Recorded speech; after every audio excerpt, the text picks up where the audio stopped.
So, this video is going to be a little different from the other videos we make, but I thought it would be a good idea to experiment with entirely voiceover content just to see how you enjoy it. So please, leave your thoughts in the comments below. Thank you. Anyway, in this video I want to tell the story of the London Overground, from its beginning in 2007 through its constant expansion and upgrading through to today. What started out as a simple collection of suburban lines that TfL bought control of has now grown to become an integral part of the transport system in London, with it carrying almost 200 million people annually. So, let's dive into the story of this system. The story of the London Overground can be traced back to the year 2000, when the Blair government granted London its own devolved assembly and directly elected mayor. As part of the agreement, London's transport system was brought under assembly control, with the old London Transport being replaced by the new Transport for London, who immediately assumed control over London's bus network, the London Underground, and the DLR.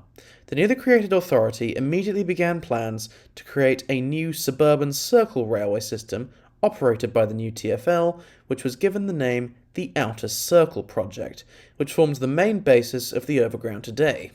Surprisingly, the name Overground wasn't used for the first time in 2007, as it was used in 2003 as a pilot scheme to bring several services on the south side of the river under a brand called Overground Network. However, this scheme was eventually dropped, with all TOCs in the area remaining separate. Eventually, by 2005, the Department for Transport and the Greater London Authority had agreed for a suburban London TOC's services to be transferred to TfL to form the basis for the Outer Circle project. The TOC that was chosen was Silverlink, which prior to 2007 operated two main sectors. The first, Silverlink Metro, operated suburban services within Greater London, including the North London line between Richmond and Stratford, the West London line between Clapham Junction and Willesden Junction, the self-explanatory Gospel Oak to Barking line, and the Watford DC line between Euston and Watford Junction. The other was Silverlink County, which operated domestic services along the West Coast Main Line between London and Northampton, as well as regional lines like the Abbey and Marston Vale lines. These services were handed over to Govia and became part of London Midland and are now part of London North Western Railway, but we're here to focus on the Metro sector. This is because on November 11th, 2007, Silverlink Metro's operations were handed over to TfL and were renamed London Overground. This meant that the Overground started out only operating the four routes previously operated by Silverlink, and inherited Silverlink's fleet of Class 150s for the Goblin Line, Class 313s for the North London, West London and Watford DC lines, and Class 508s also on the Watford DC line. However, TfL immediately started making plans for new trains, new stations, and major upgrades across the network, with new trains ordered from Bombardier to replace the old Silverlink fleet, as well as new stations at Shepherd's Bush and Imperial Wharf opening in 2008 and 2009. The new trains began to enter service during 2009 and 10, with Class 378 Capital Star units replacing the 313s and 508s, and Class 172 Turbo Stars acting as temporary replacements for the 150s, as the Goblin Line was planned to be electrified. The East London Line was opened in the 1860s and had spent 74 years as part of the London Underground, running from Shoreditch to New Cross and New Cross Gate via Brunel's Thames Tunnel.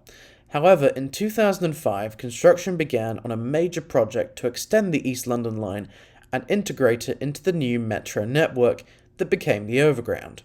The first phase of the plan was to close the existing terminus at Shoreditch and extend the line along the old alignment of the North London Railway into Broad Street, with new stations planned at Shoreditch High Street, Hoxton, Haggerston and Dalston Junction.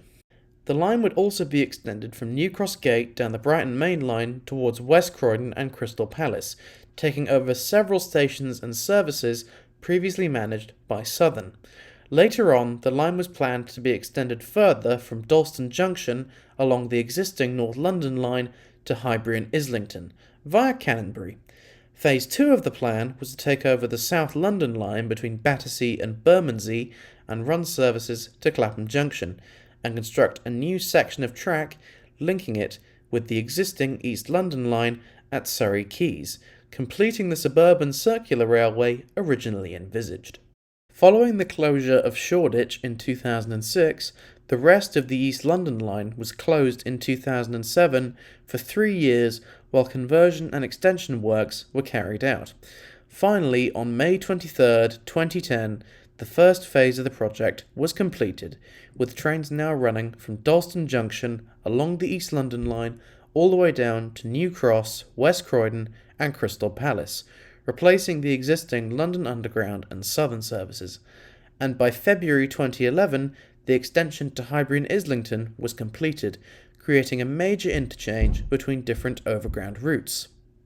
Work on Phase 2 was by this point already underway, with the extension between Queen's Road Peckham and Surrey Quays being constructed.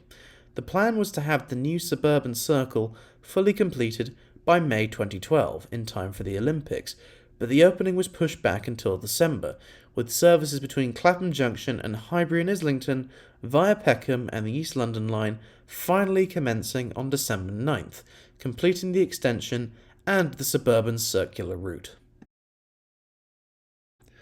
The next expansion of the Overground network came in 2015, when TfL decided to take over several commuter routes out of Liverpool Street and bring them under the TfL umbrella. The most important of these were the domestic services to Shenfield, which are now part of the Elizabeth line, but we're here to focus on the other routes which became part of the Overground. These routes were Greater Anglia's Lee Valley Line services to Chingford, Cheshunt and Enfield Town, as well as the shuttle service between Romford and Upminster, creating a bizarre exclave on the Overground map. These services were transferred from Greater Anglia to London Overground on May 31, 2015, and resulted in TfL inheriting Greater Anglia's existing fleet of Class 315s, 317s and briefly 321s to operate these services, although plans for a brand new fleet for nearly half of the network were already underway. During this time, electrification of the Gospel Oak to Barking line had been approved, with it closing several times during 2016 and 17 to allow for this electrification to take place. During this time, the first night overground services began on the East London line between Highbury and Islington and New Cross Gate. By 2019, electrification of the Goblin line was finally completed, allowing for the Class 172s to be withdrawn and replaced temporarily by Class 378s, while the new electric fleet was undergoing delays. This new electric fleet was also built by Bombardier and designated as the Class 710 Aventura, and entered service on the Goblin line on May 23, 2019, and then the Watford DC line on September 9th, allowing for a cascade of 378s onto existing routes, the Lee Valley lines on February 4, 2020, and the Romford Upminster line on October 5th, allowing for the Class 315s and 317s to be withdrawn. And as of July 2024, the last major change to the Overground network was the extension of the Goblin line to a new station at Barking Riverside in July 2022 to serve a new housing development, and that pretty much brings us right up to date. Of course, in the coming months and years, there have been many changes and additions planned for the Overground that are worth noting. The first is the complete renaming and rebranding of all the system's lines to try to make it easier to use. This has resulted in all the lines being given new names and colours. The Watford DC line will be renamed to the Lioness line, the North London the Mildmay line, the Gospel Oak to Barking line the Suffragette line, the Lee Valley lines the Weaver line, the East London line the Windrush line, and the Romford to Upminster line the Liberty line. These new names and colours are expected to be launched sometime later this year, and for more on this and our opinions on it, you can watch this video here. The future also holds a few potential expansions for the London Overground. The most significant of these is the West London Orbital project, which plans to link Hounslow and Kew to Hendon and West Hampstead via Old Oak Common, linking up with HS2 and utilising an old freight line, with many new stations planned to be added in the process, as well as a potential extension of the Goblin Line from Barking Riverside to Thamesmead. New stations have also been proposed at Surrey Canal on the South London Line between Peckham and Surrey Quays, as well as a new station planned to be called Castle Green between Barking and Barking Riverside on the Goblin Line. As well as this, there have been further rumours of TfL taking over other existing metro networks around London, with the most recent rumours being about South Eastern's network, meaning this might happen. So look forward to that. Anyway, that's it. That's the entire history of the Overground as we know it today. Anyway, I do hope you enjoyed this video, something quite different, as I wanted to see how you guys would enjoy all voiceover content, so please leave your thoughts in the comments below. Don't worry, live action videos are still going to be the primary focus of the channel regardless. Either way, thanks for watching, and see you soon.